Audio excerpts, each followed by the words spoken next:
দীনের নবী, মায়ের নবী, রহমতের নবী আম্মাজানকে বলেন, খাদিজা বেশি বেশি করে কবরের মুরাকাবা করো। যেই মানুষটা বেশি বেশি মৌতের মুরাকাবা করবে, কবরের মুরাকাবা করবে, আল্লাহ পাক রব্বুল আলামিন তার দিলকে নরম বানায় দিবে।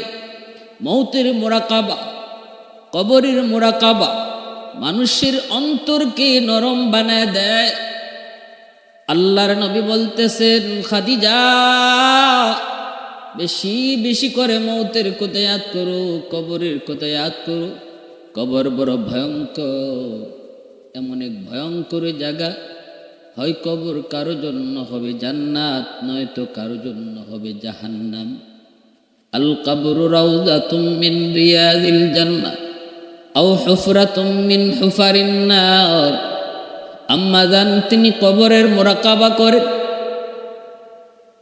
রাসূল বলেন, আকসিরু যিকরা হাদিমিল লাযযাতিল মাউত।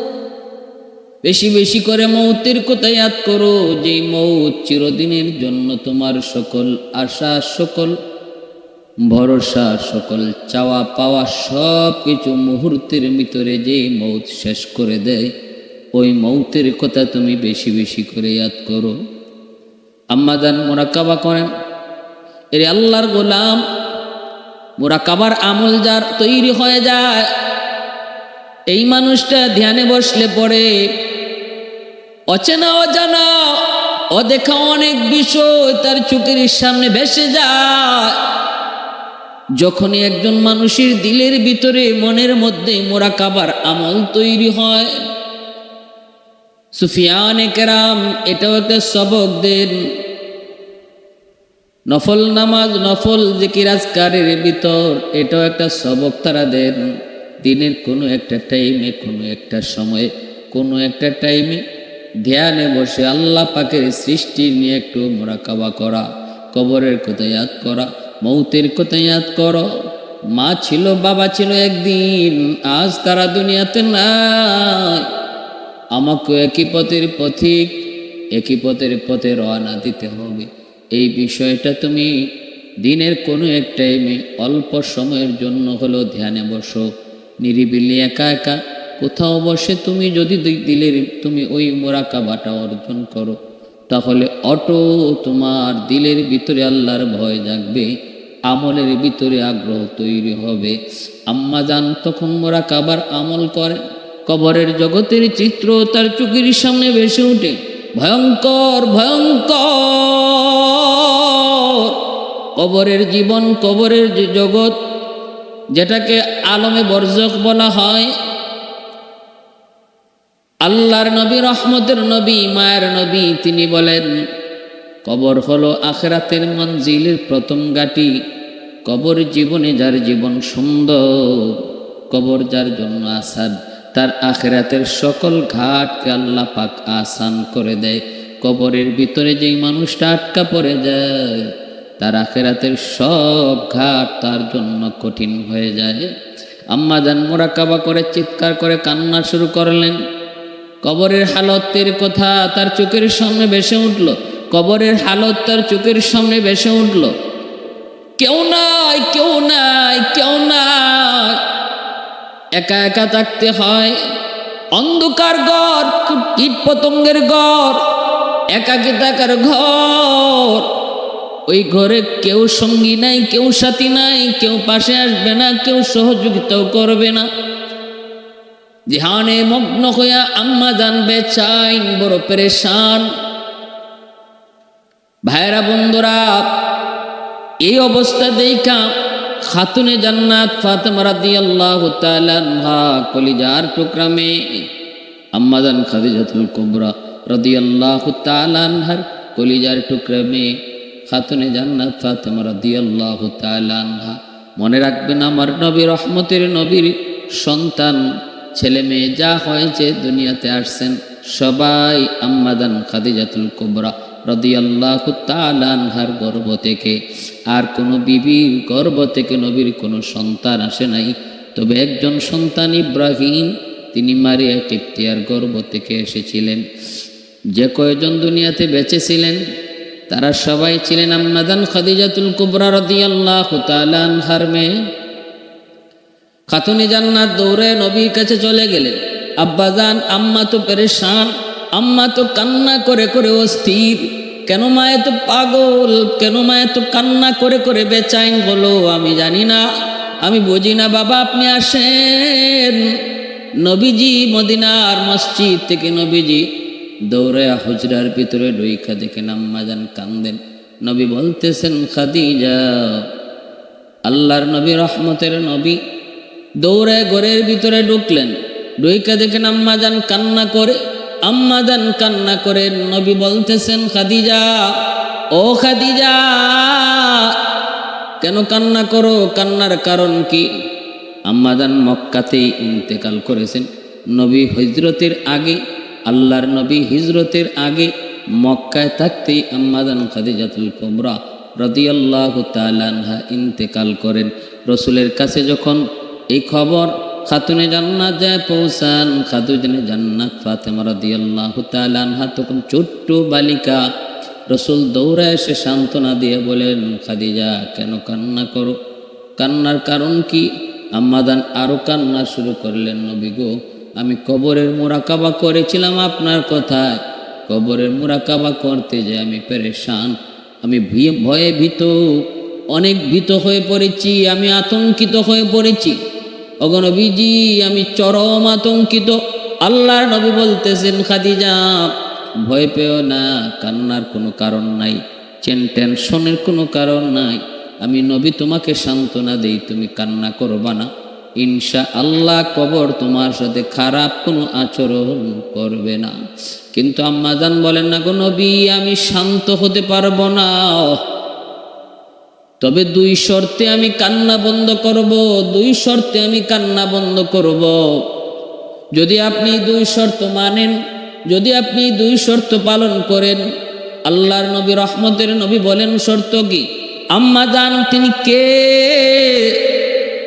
ইসলামের সর্বপ্রথম যিনি কালেমা পড়ে মুসলমান হলেন, তিনি কোনো পুরুষ নন। যুবক, ইসলামের ছায়াতলে সর্বপ্রথম যিনি কালেমা পড়ে মুসলমান হয়েছেন, তিনি কোনো পুরুষ নন, তিনি একজন মহিলা। তিনি কে? এই উম্মতের জননী, আমার নবীর সর্বপ্রথম বিবি, যার জীবদ্দশায় রসুল আর দ্বিতীয় কোনো বিয়ে করেন নাই, যার জীবিতকালীন সময়ে নবী দ্বিতীয় কোনো বিয়ে করেন নাই। এত মায়া, এত মহব্বত। মক্কার সবচেয়ে একজন ধনী নারী, মক্কায় যাকে ডাকা হতো তাহেরা, পবিত্রা বলে। শুধুমাত্র সম্পদের মালিক তা নয়, চারিত্রিক দিক দিয়েও আম্মাজান ছিলেন পূত পবিত্র। সম্পদও ছিল অনেক, সুন্দরের দিক দিয়েও ছিলেন অতুলনীয়। তখনকার সময় আম্মাজানের চেয়ে সুন্দর আরবে আর কেউ ছিল না। এত সুন্দর, এত সুন্দর। আম্মাজানের টাকা পয়সা, সম্পদ, সহায় সম্পদ এত বিশাল ছিল। মক্কায় এমন কোনো গরিব মানুষ নাই যেই মানুষটা আম্মাজানের কাছ থেকে সহযোগিতা পায় নাই, আম্মাজানের কাছ থেকে কোনো সাহায্য নেয় নাই, এমন কোনো মানুষ মক্কায় ছিল না। এজন্য মক্কার মানুষ ওনাকে অত্যন্ত শ্রদ্ধা করত, ওনাকে অত্যন্ত সম্মান করত, ওনাকে পূত পবিত্রা করে তারা ডাকত। এজন্য আম্মাজান তিনি তার সকল সম্পদ বিয়ের পর আমার নবীর কাছে ইসলামের খেদমতে তিনি দান করেছিলেন। আর নবীজি এক মুহূর্তে সকল সম্পদ অভাবগ্রস্ত আর দরিদ্র মানুষের ভিতরে নবী সকল সম্পদ দান করে দিয়েছিলেন। নবীজি আম্মাজানের সহায় সম্পদ থেকে একটা সুতা পর্যন্ত রসুল নিজে ব্যবহার করেন নাই। সকল সম্পদ তিনি অসহায় মানুষের মধ্যে দান করে দিয়েছিলেন।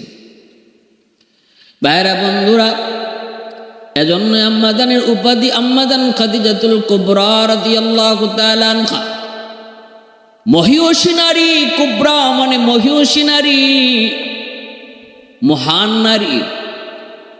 আল্লাহর নবী, রহমতের নবী, মায়ার নবী গার হেরায় যখন ধ্যানে মগ্ন, ওই ধ্যানে মগ্ন থাকা অবস্থায় তিনি সকাল সন্ধ্যা নবীর জন্য খানা নিয়ে আসে গার হেরায় উঠতেন। ওই সময় পাহাড়ে উঠা কতটা কষ্ট, বর্তমানে যারা গার হেরায় যায়, জাবালে নূর যারা দেখতে যান তারা বুঝেন, তারা টের পান। বর্তমানে ওই গার হেরায় উঠতে অনেক সময় তাও রাস্তা করে দিয়েছে, ওই এই রাস্তা দিয়ে উঠতেও অনেক সময় ব্যয় হয়, অনেক কষ্ট হয়, জায়গায় জায়গায় পানি খাইতে হয়, জুস খাইতে হয়। কিন্তু সেই সময়, যেই সময় আমার নবী ধ্যানে মগ্ন, তখন ওই গার হেরায় উঠতে কোনো রাস্তা ছিল না। পাহাড়ের উপরে পাথরের উপরে পা দিয়া পাথরের উপরে পা দিয়া ওই জায়গায় যা পৌঁছতে হতো। আম্মাদান খাদিজাতুল কুবরা রাদিয়াল্লাহু তাআলা আনহা সেই এত উঁচু পাহাড়টা তিনি পাথর বেয়ে বেয়ে নবীর কাছে নিয়ে সকাল সন্ধ্যা দিনে 2 বার খানা নিয়ে হাজির হতেন আল্লাহর নবীর পাশে। আল্লাহর নবীর কাছে জিব্রাইল আমিন গার হেরায় বসা। ওই অবস্থায় আম্মাদান আসতেছেন। জিব্রাইল কয়, নবী গো, ওই যে আপনার প্রিয়তমা স্ত্রী খাদিজা আসতেছে।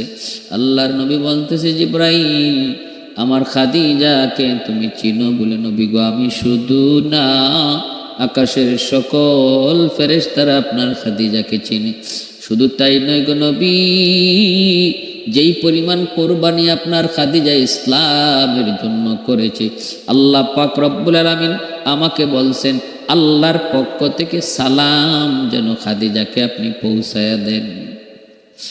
এত সম্মান, এত ইজ্জত, দুনিয়ার থাকতেই যিনি জান্নাতের সার্টিফিকেট পেয়েছেন, দুনিয়ার থাকতেই যিনি জান্নাতের সার্টিফিকেট পেয়েছেন, আল্লাহর কাছ থেকে যিনি সালাম পেয়েছেন, ওই আম্মা জানো কবরের কথা ইয়াদ করে যখন পাগল একদম বিচলিত, তখন মায়ের নবীকে বলতেছেন, নবী গো, যদি 2টা শর্ত আপনি আমার মানেন তাহলে আমি কান্না বন্ধ করব। রাসূল বলতেছেন, খাদিজা বলো, কি তোমার শর্ত? 1 নাম্বার শর্ত হলো গো নবী, আমার ইন্তেকালের পর আপনি আমার জানাজার নামাজ আপনি নিজে পড়াবেন, আপনি আমার জানাজার নামাজের ইমামতি করবেন।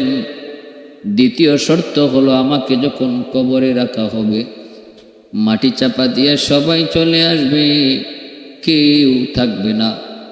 কিন্তু আমার শর্ত হলো, আমার একটা অনুরোধ হলো, আপনি সেদিন সবার সাথে আমাকে একা ফেলে যেন না।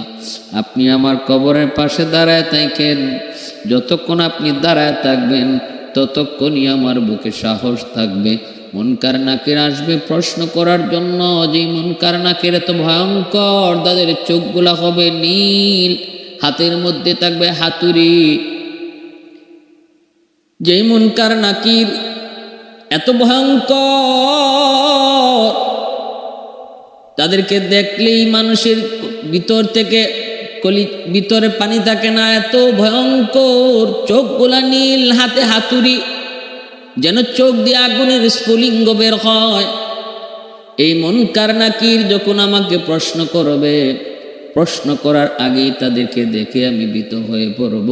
কিন্তু যদি আপনি আমার কবরের পাশে দাঁড়ায় থাকেন, আমি খাদিজা ভয় পাব না। আল্লাহ নবী বলতেছেন, খাদিজা, আমি দুটা শর্তই মানলাম, তোমাকে আমি কথা দিলাম, কান্না বন্ধ করো, আমি তোমার জানাজার নামাজ পড়াবো, আর মুনকার নাকিরের প্রশ্নের জবাব দেওয়ার আগ পর্যন্ত আমি রাসূল তোমার কবরের পাশ থেকে যাব না। ভাইরা বন্ধুরা, আমার রাসূল কয়, আল কবরু রাউযাতুম মিন রিয়াজিল জান্নাহ আও হুফরাতুম মিন হুফারিন নার। হযরত উসমান গনি রাদিয়াল্লাহু তাআলা আনহু থেকে বর্ণিত, মুসলিম শরীফের হাদিস। আল্লাহর নবী বলতেছেন, উম্মতের দল, তোমরা মুর্দাকে কবরে রাখার পর মুর্দার কবরের পাশে দাঁড়ায় তার জন্য মাগফিরাতের দোয়া কইরো, এবং দোয়া কইরো সে যেন যেই ইসলাম ধর্মের উপরে ছিল, এই ধর্মের উপরে যেন সে অটল থাকে। কারণ কবরের সওয়াল জবাব তার জন্য বড় কঠিন। তাকে তোমরা কবরের উপরে দাঁড়াইয়া দোয়া করে সহযোগিতা কইরো। রসুল বলছেন তোমরা তার জন্য দোয়া কইরো আর বইল তুমি যেই ধর্ম থেকে গেছো এই ধর্মের উপরে আল্লাহ যেন তোমারে মজবুত রাখে, অটল রাখে। এটাকেও শরীয়তের ভাষায় তালকিন বলে। ভাইরা বন্ধুরা মনে রাখবেন, একজন নেককার মানুষের জানটা কবজের পর আসমান জমিন তার জন্য কান্না করে। জমিন কান্না করে। যেই জায়গায় বসে বসে আল্লাহর জিকির করত, যেই জমিনে বসে বসে আল্লাহকে ডাকত, ওই জমিন তার ইন্তেকালের পর আল্লাহর কাছে কান্না করে।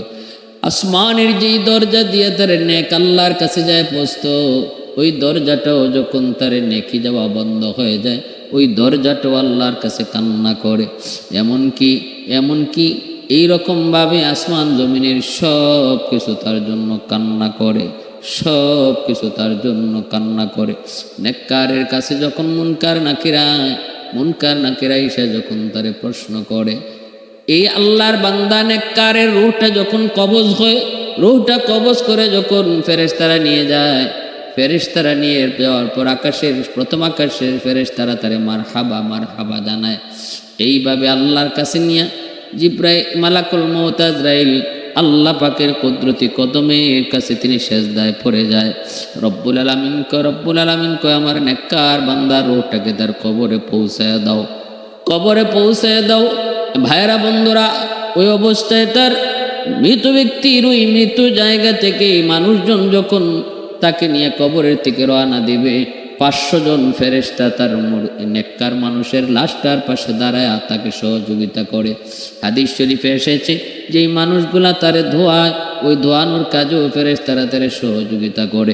এই মুর্দা নেককার মানুষটা যখন কাঁধ ফেরানো হয়, ফেরেশতারা তাকে কাঁধ ফেরানোর জন্য সাহায্য করে।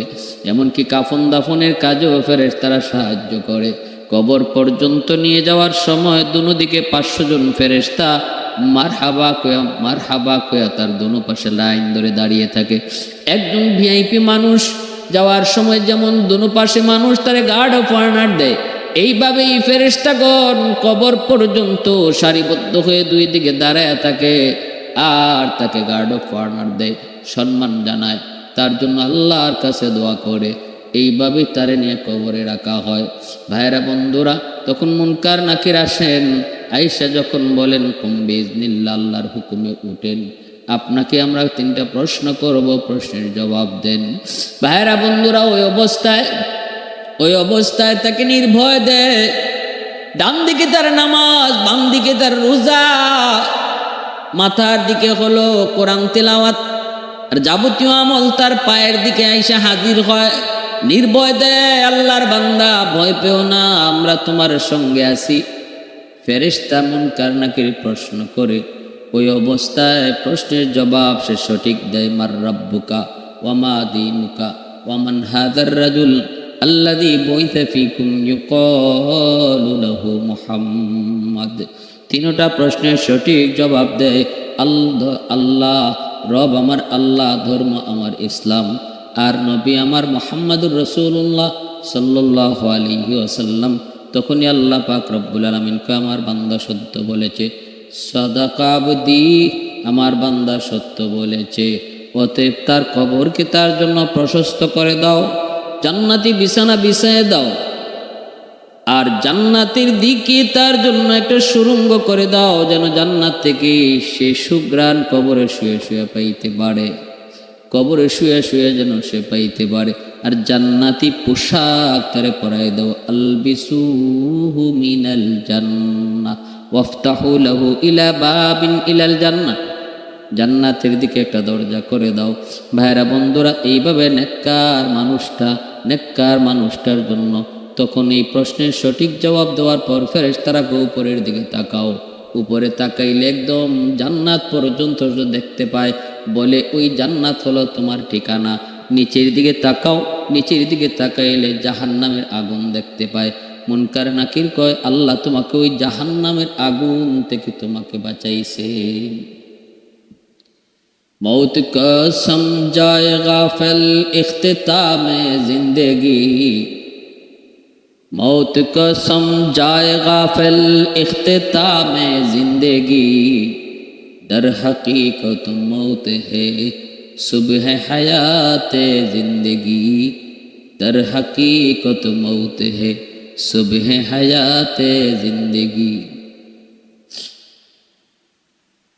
ভাইরা বন্ধুরা, এজন্য বলতেছিলাম নেককার আল্লাহর বান্দা যখনই তারে কবরে রাখা হয়, কবরটা তার জন্য প্রশস্ত হয়। মুনকার নাকি তারে আবার ঘুম পাড়ায় চলে যায়, কারণ একজন নেককার যখন কবরে যায় তখন তার এটা মৌত নয়, নেককারের মৌত রসুল কয় নাম কানাওমাতিল আরুস, সে যেন একজন নতুন দুলার মতো ঘুমায়, নতুন দুলার মতো ঘুমায়। আর যদি বৎকার হয়, পাপিষ্ট হয়, তখন মুনকার নাকিরের প্রশ্ন শূন্য শুধু হা হা লাদ্রি লাদ্রি করবে, হায় আমি কিছু জানি না, আমি কিছু জানি না। মুনকার নাকিরের তখন ভয়ঙ্কর চেহারা আর তাদের ভয়ঙ্কর আওয়াজ মুর্দা তখন শুনতে পায়। হাতের মধ্যে যে হাতুড়ি ছিল, এই হাতুড়ি দিয়ে তাকে আঘাত করা শুরু হয়। ভয়ঙ্কর কবর তার জন্য সংকীর্ণ হয়ে যায়, হাড্ডিগুলা পর্যন্ত তার একটা আরেকটার সাথে মিশে যায়। এজন্যই আম্মাজান খাদিজাতুল কুবরা রাদিয়াল্লাহু তাআলা আনহা বলেছিলেন, নবী গো, আপনি যতক্ষণ আমার কবরের পাশে দাঁড়ায় থাকবেন, আমার বিশ্বাস আমার জন্য মুনকার নাকিরের প্রশ্নের জবাবটা আসান হবে, সহজ হবে। আম্মাজানের ইন্তেকালের পর নবীজি নিজে জানাজা পড়ান। আল্লাহ নবী কবরস্থ করার পর সবাই যখন চলে আসে, নবীজি আসেন না। নবীজি কবরের পাশে দাঁড়ায় রয়েছেন মুনকার নাকিরের অপেক্ষায়। সময় চলে যায়, পরে যায়, কিন্তু না, মুনকার নাকির তো আসে না। মায়ার নবী, দয়ার নবী দেখতেছেন সূর্য ডুবে যাবে, ডুবে যাবে, এই অবস্থায় এতক্ষণ পর্যন্ত মুনকার নাকির আসে না। আল্লাহ পাক রব্বুল আলামিন জিবরাইল আমিনকে পাঠিয়ে দিলেন। জিবরাইল আইসা কয়, নবী গো, এখানে কেন দাঁড়ায় আছেন?